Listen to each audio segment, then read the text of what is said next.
Master గారి మాటగా చెప్పుకుంటూ ఉన్నాము. మన రికార్డింగ్ నెంబర్లో ఇది 67, 9th చాప్టర్, 9వ అధ్యాయమైన రాజవిద్య రాజగుహ్య యోగము అనే చాప్టర్లో ఉన్నాం. ఇప్పుడు 7వ శ్లోకం నుంచి చెప్పుకోవాలన్నమాట. మనం అక్కడ ఈ నా వైభవము అని ఇక్కడ హెడ్డింగ్ పెట్టారు. భగవంతుడు తన వైభవం గురించి మాట్లాడుతూ ఉన్నారన్నమాట. ఉత్తర ధ్రువం చుట్టూతా ఆర్కిటిక్ మహాసముద్రం ఉన్నది. ఆ ఏరియా ఎట్లా ఉంటుందో మనకు కూడా తెలుసు. విపరీతమైన చలి, గడ్డగట్టుకుపోయే చలి కాబట్టి వేడి ఎక్కువ ఉండదు. వేడి అనేది చాలా తక్కువ ఉంటుంది కాబట్టి ఆ సముద్రపు నీళ్ళన్నీ కూడా మంచు కొండలుగా కట్టుకుంటూ ఉంటాయి.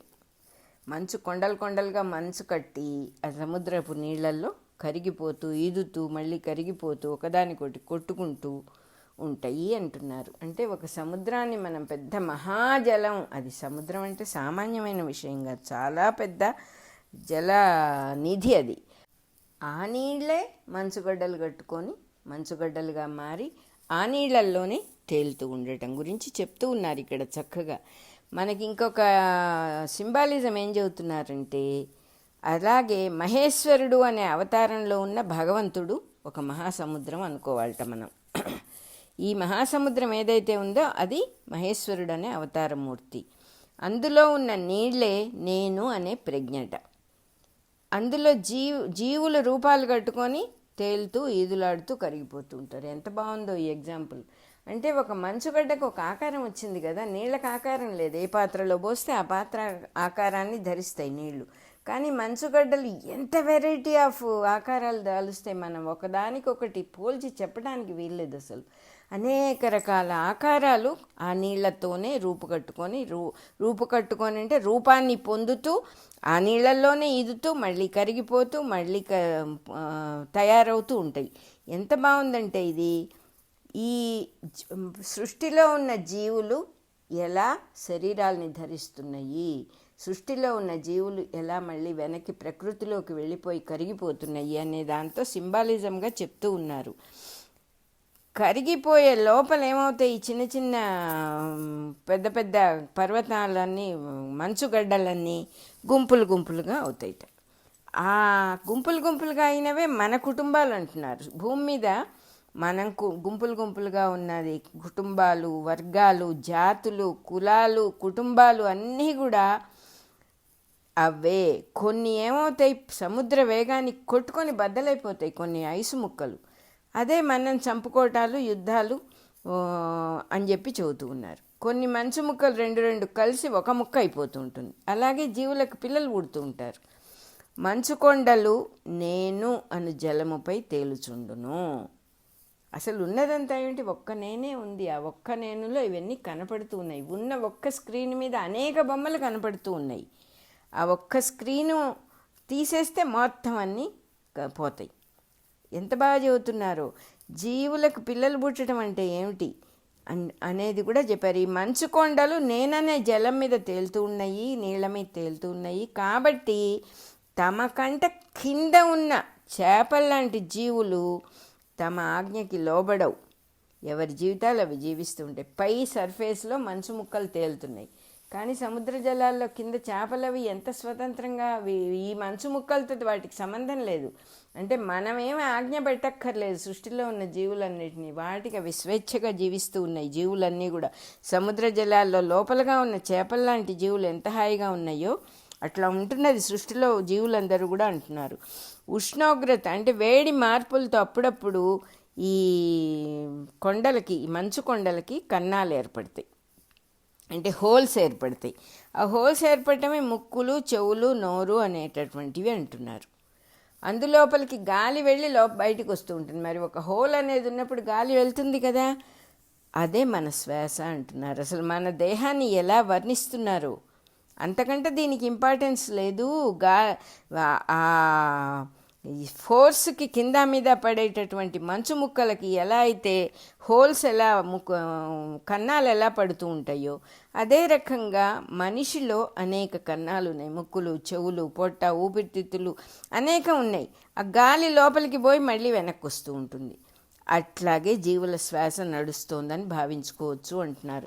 అలాగే అందులో ఉన్న జలాలు నేను అనే ప్రజ్ఞ కాబట్టి ఈ జీవులందరూ నేను శ్వాస పిలుస్తున్నా, నేను అన్నం తింటున్నా, నేను గొప్ప గొప్ప పనులు చేస్తున్నాను సంబరపడిపోతూ ఉంటారు. ఒక్కొక్క కొండ కన్నంలో పనిచేసే ప్రజ్ఞ ఆ జీవి యొక్క అహంకారంగా పనిచేస్తుంది.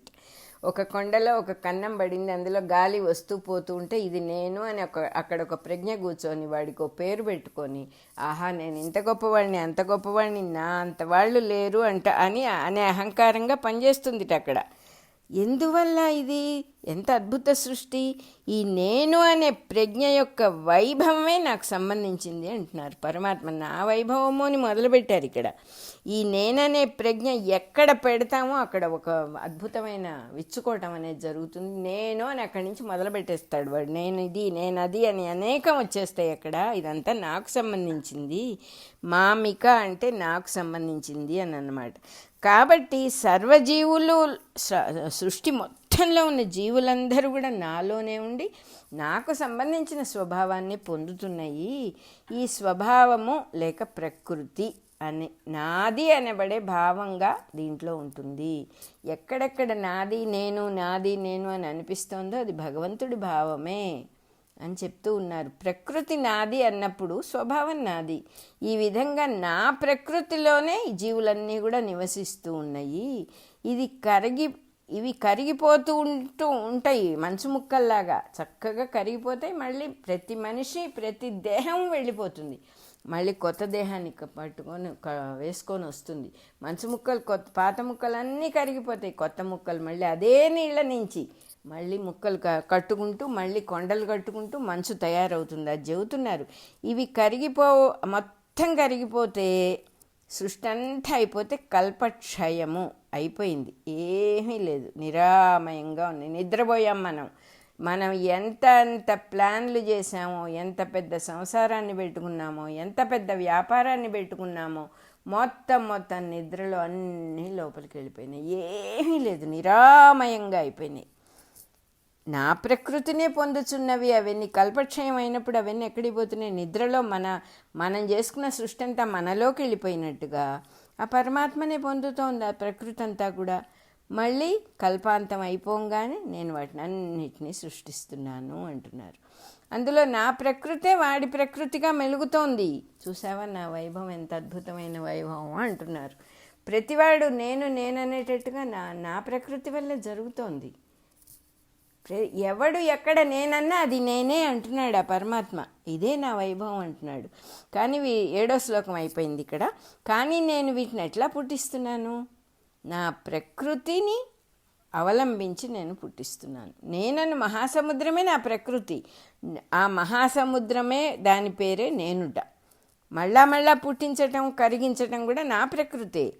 నా ప్రకృతికి వశమై మాత్రమే సమస్త జీవ సమూహము అంటున్నారు. టోటల్గా జీవము అనేది ఎక్కడెక్కడ ఉందో అదంతా నా ప్రకృతి వశమైందే. ఇట్ కెనాట్ క్రాస్ ఇట్ అంటున్నారు.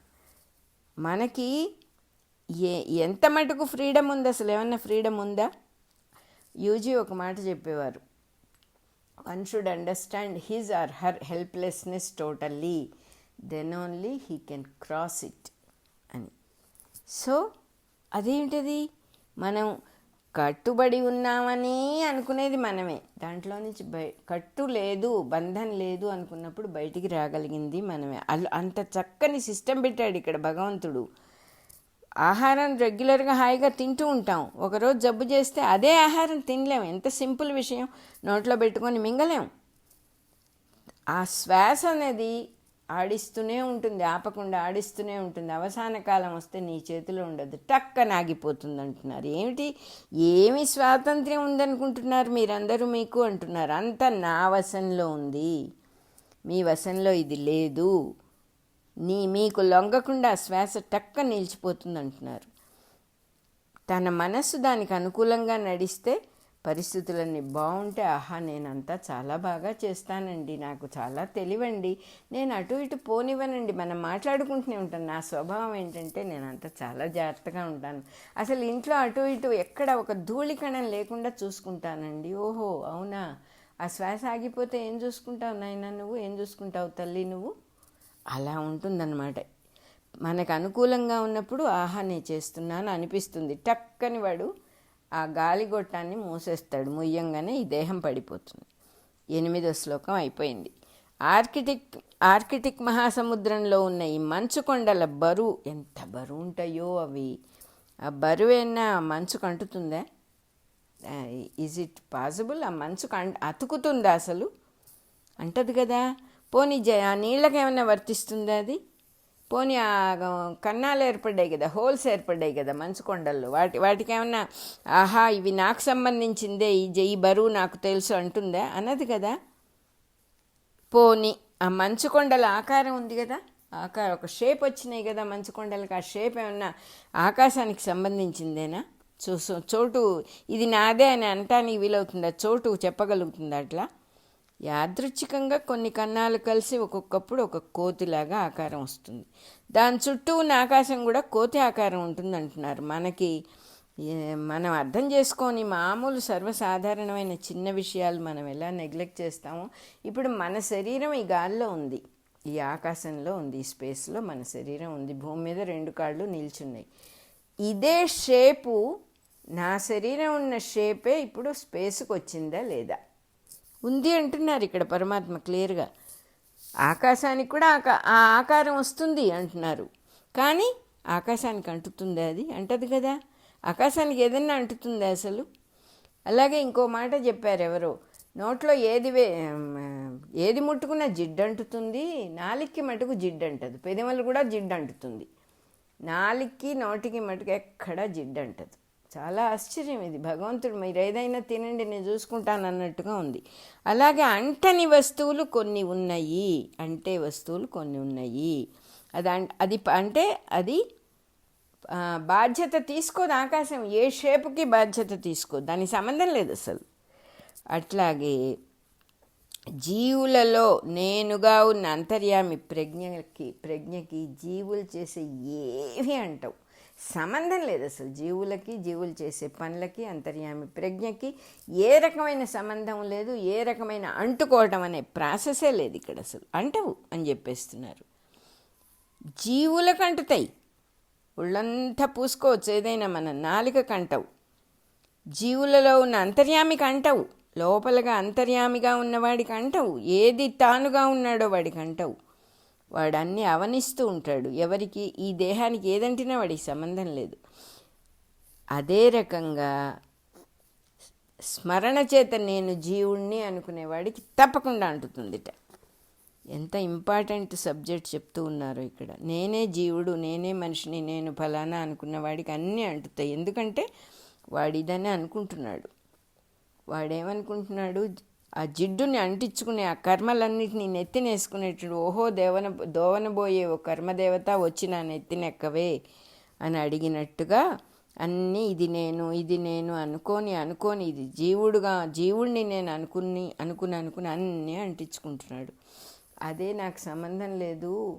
ఈ మంచుకొండలు ఇవన్నీ చెప్తూ ఉన్నారు కదా, ఈ ప్రజ్ఞని చెబుతూ ఉన్నారు కదా, ఈ భగవద్గీత అంత పుస్తకం ఇంత చెబుతోంది కదా, నేను దైవస్వరూపమే లోపలుంది. జీవుడు అనేవాడు ఇమాజినరీ ఫెలో, వీడేం లేదు.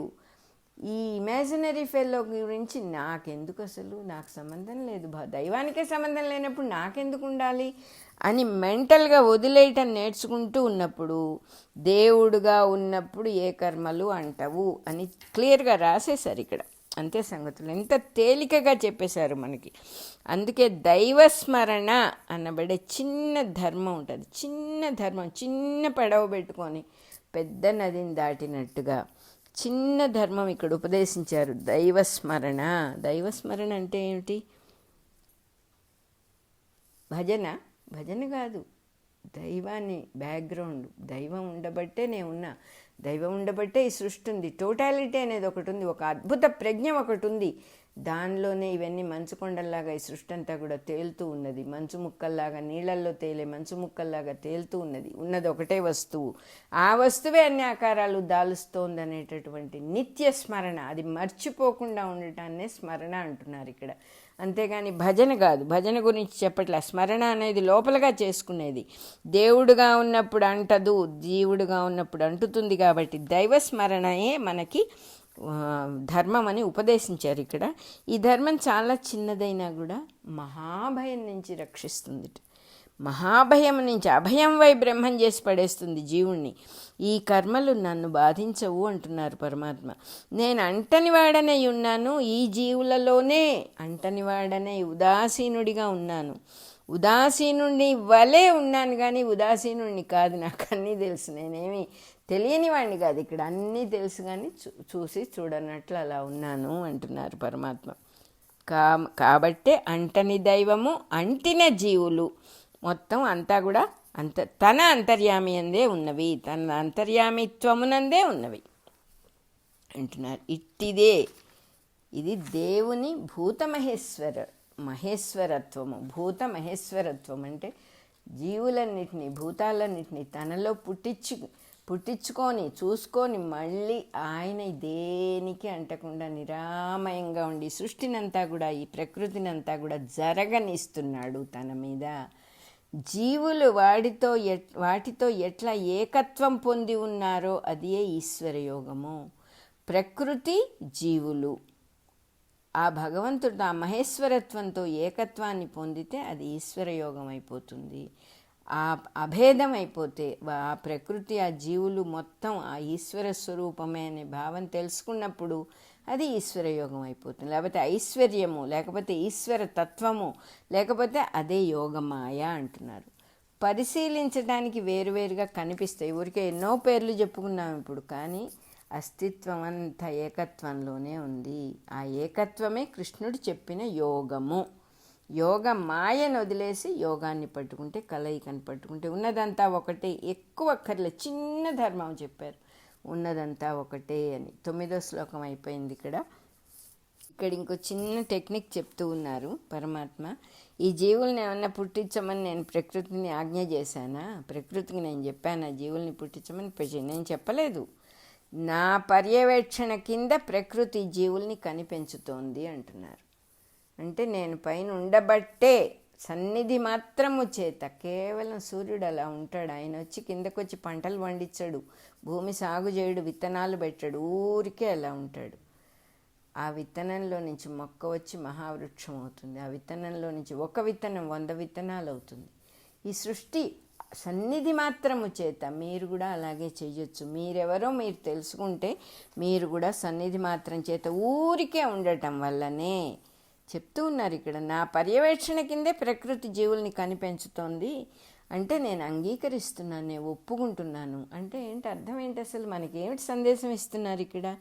ఉన్నదాన్ని మీరు కూడా ఒప్పుకోండి, రెసిస్ట్ చేసి కింద మీద పడి కష్టపడొద్దు. ఒప్పుకోవటం ఓటమి కాదు, ఒప్పుకోవటం అనేదే నీ గెలుపు అని చెబుతున్నారు.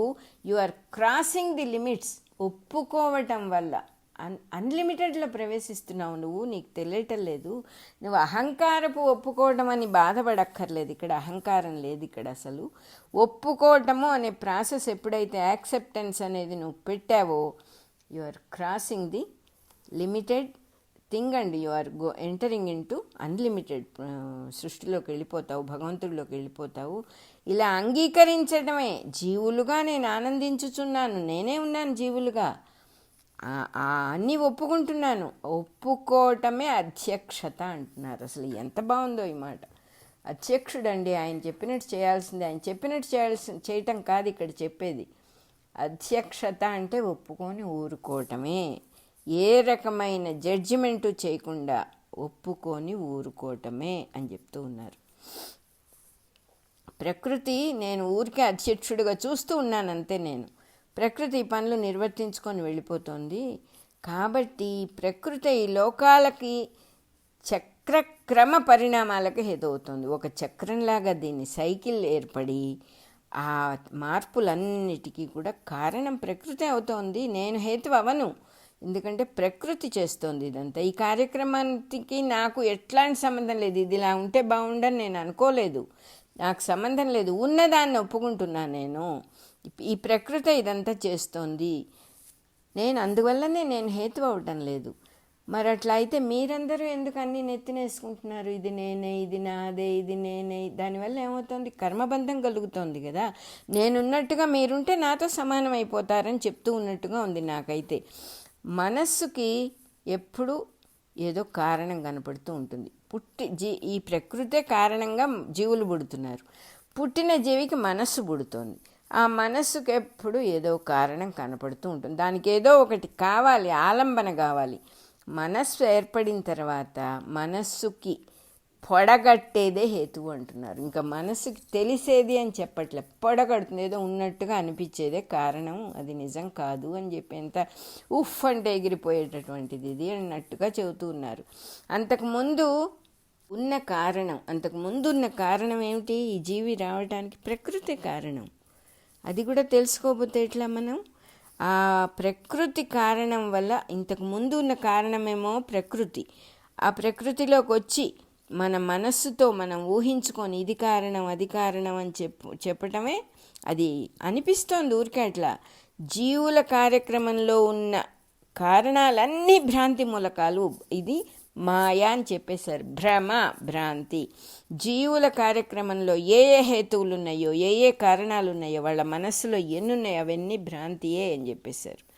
ప్రకృతి ధర్మంలో వరస క్రమాల్ని ఒక పద్ధతిగా ప్రకృతి వస్తూ ఉంటే ముందు పుట్టింది వెనక పుట్టిన దానివల్ల ముందు పుట్టిన దానికి వెనకది కారణం, ఇలా భ్రమపడటం అనేది జరుగుతోంది. హేతువని అనుకుంటున్నారు. ఇంతకు ముందు ఉన్నది ఇప్పుడున్న దానికి కారణము అని అనుకుంటున్నారు తప్ప, భ్రమ తప్ప ఇది వాస్తవం కాదు అని చెప్తూ ఉన్నారు. మనం ఏ కారణాలని, దీనివల్ల ఇది, దానివల్లది, అవన్నీ కొట్టిపారేశారు పరమాత్మ. సృష్టిలో క్రమాన్నంతా కూడా, రెవల్యూషన్ అంతా జాగ్రత్తగా గమనిస్తే ఇది చక్రంలాగానే అర్థమవుతుంది మనకి. కానీ ఒక సర్కిల్కి ఇంకో సర్కిల్కి తేడా ఉంటుంది. అక్కడే అదే రిపీట్ అవ్వదు అని చాలా చక్కగా చెప్పారు. ఎప్పుడు యూజ్ చేయనివారు. There is no repetition in the creation అండి. మీ మనస్సు మీకు చెప్తూ ఉంటుంది ఇదివరకు జరిగింది అని, ఆ మూసలోకి వేస్తూ ఉంటుంది మనస్సు అభిప్రాయాలు తప్ప, ఇది మళ్ళీ జరిగింది మళ్ళీ జరగదు అనేవారు. ఆ క్రమంలో, ఆ రెవల్యూషన్ చక్రంలో రెండోసారి తిరిగేది మొదటిసారి తిరిగేదానికంటే వేరుగా ఉంటుంది.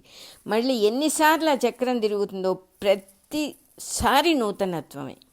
ఈ నూతనత్వం వల్లనే, నూతనత్వంలో అంటే ఎప్పుడు ఎవర్ ఫ్రెష్, ఎవర్ గ్రీన్, దాంట్లో చిక్కుకోవటం వల్లనే జీవులు నిత్య నూతనులుగా వ్యవహరిస్తున్నారు.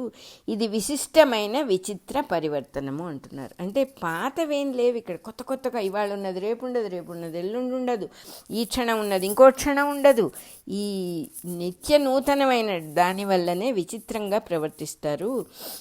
మన జీవితంలో సూర్యోదయం నుంచి ఇంకో సూర్యోదయం దాకా జరిగేది ఒక పరివర్తనం. దీనివల్ల మళ్ళీ కూడా సూర్యుడు వస్తాడని తెలుస్తుంది. కానీ నిన్నటి సూర్యోదయం కన్నా ఇవాళ సూర్యోదయం వేరుగా ఉంటుంది, అది మనకి తెలియదు.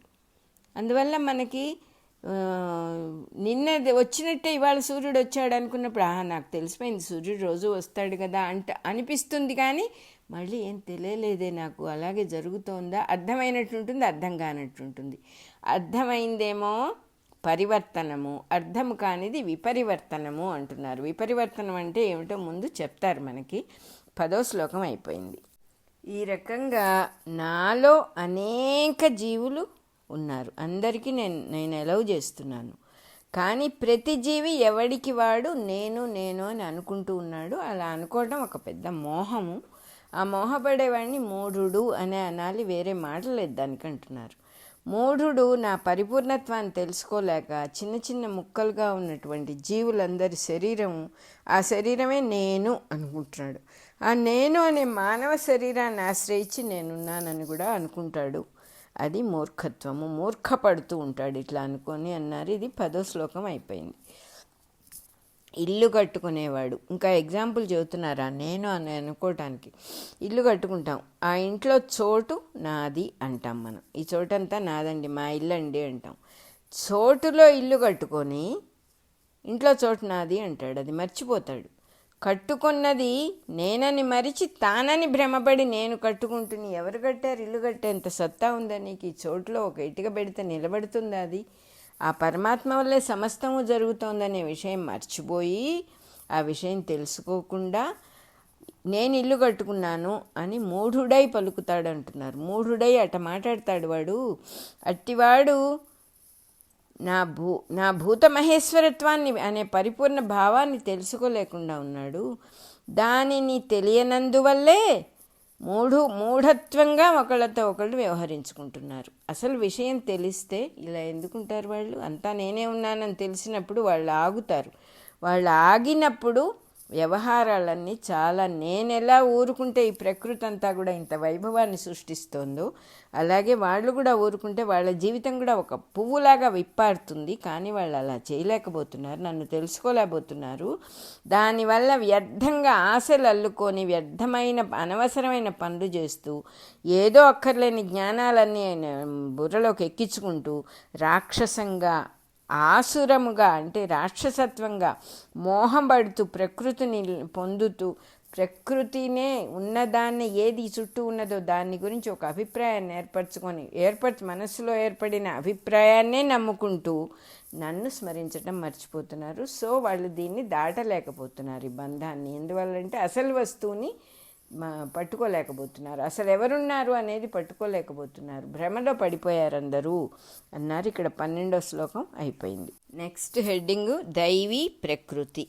ఇంటిని అద్దెకిచ్చేవాడు ఏం చేస్తాడు? ఇంట్లో ఎంత చోటు ఉందో దాన్ని బట్టి అద్దె నిర్ణయం చేస్తాడు. ఆ ఇంట్లో చోటు నాదే కదా అని వాడి నమ్మకం. నా ఇంట్లో చోటు నాదే కదా. తాను ఇల్లు కట్టక ముందు కూడా ఆ చోటు ఉన్నది అని వాడికి గుర్తుండదు. అసలు ఆ చోటు అంతా తనది కాదు, అది ఉన్నది ముందరే అనే మాట మర్చిపోతాడు. ఆ చోటు ఉన్నదాన్నే నేను వాడుకుంటున్నాను, అంతకుముందు నేను ఇక్కడ ప్రవేశించకముందు నా పెద్దలు ఎవరో ఉన్నారు అక్కడ అని కూడా మర్చిపోతాడు.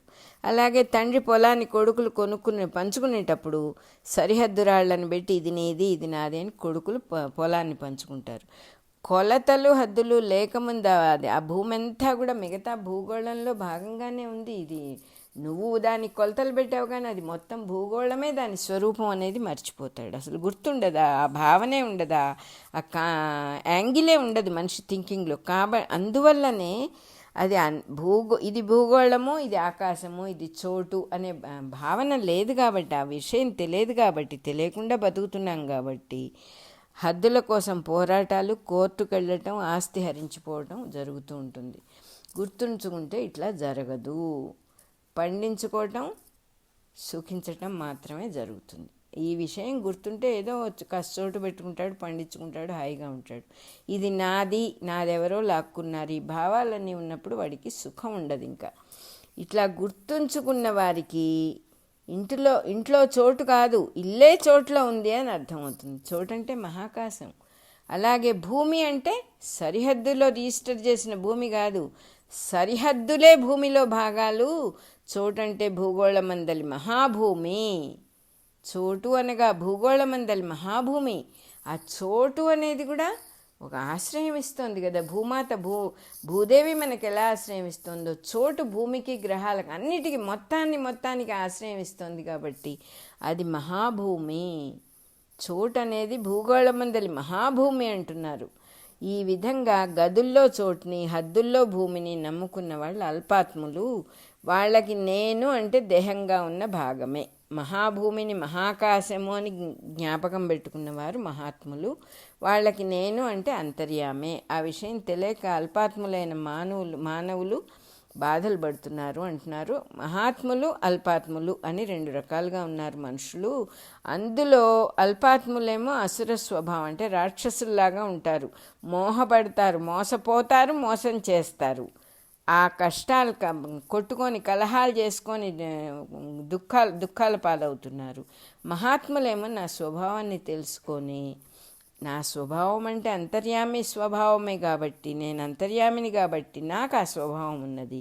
అది అందరి స్వభావాల్ని మించిపోయినటువంటి అదే నా ప్రకృతి, మించిపోయినటువంటిది దివ్య ప్రకృతి నాది. దాని నుంచే ఈ సృష్టి అంతా కూడా మొలుచుకొని వస్తుంది. కాబట్టి నా ప్రకృతి ఈ సృష్టి మొత్తానికి విత్తనం లాంటిది. మహాత్ములు ఎప్పుడు కూడా నా ప్రకృతిని ఆశ్రయించే ఉంటారు. వాళ్ళు డీవియేట్ అయి వెళ్ళిపోరు. అందువల్ల వాళ్ళకి దుఃఖం అనేది ఉండదు, సుఖంగా ఉంటారు వాళ్ళు. ఈ ప్రకృతి ఈ మొత్తం సృష్టికి విత్తనం లాంటిది. అది నా నుంచి వచ్చింది, నా ఆధ్వర్యంలో జరుగుతుంది సృష్టి అంతా కూడా. అందువల్ల ఈ మహాత్ములందరూ కూడా నా ప్రకృతిని ఆశ్రయించి ఉంటారు. ఏది కాదన్నారు, ఒప్పుకుంటారు. ఆ పరమాత్మే సమ్మతిస్తూ ఉంటే మనం ఎవరం సమ్మతించడానికి? సమ్మతించటమే అధ్యక్షత అని చెబుతున్నారు ఆయన. నువ్వు అక్కడ ఉంటావు, నువ్వు ఉన్నప్పుడు అక్కడ అవన్నీ జరుగుతాయి అనేది. ఇక్కడ రిజల్ట్ ఓరియంటేషన్ అనేది లేదు. సరిగా చేస్తుందో లేదో ప్రకృతి, నేను గొప్పవాడిని కాబట్టి నేను నడుపుతాను అని పరమాత్మ అనుకోడు. ఇవన్నీ అల్పమైనటువంటివి, స్వభావంలో వచ్చిన విషయాలన్నమాట. సో 13వ శ్లోకం అయిపోయింది ఇక్కడ. అలాగే మన రికార్డింగ్ నెంబర్లో 67 కూడా అయిపోయింది. మాస్టర్ గారి మాట 67 అయిపోయింది.